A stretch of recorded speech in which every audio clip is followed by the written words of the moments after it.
दरम्यान महापौर महायुतीचाच होणार असेल तर मग सौदेबाजी का सुरू आहे असं शिंदेंच्या फार मनावरती घेऊ नका असं सुद्धा संजय राऊतांनी सांगितलंय। नगरसेवकांना हॉटेलमध्ये लपून ठेवण्याची वेळ का आली असं सुद्धा राऊतांनी घणाघात केलाय।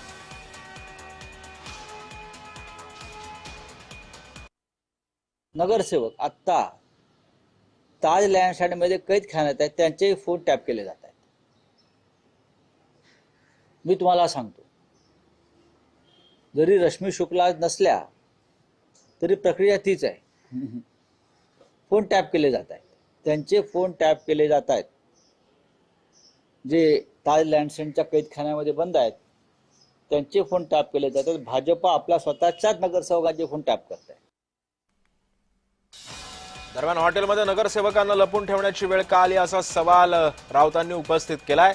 दुसऱ्या पक्षातील आमदार खासदार फोडणं ही मतदारांशी प्रतारणा असल्याचं हे राऊत म्हणाले।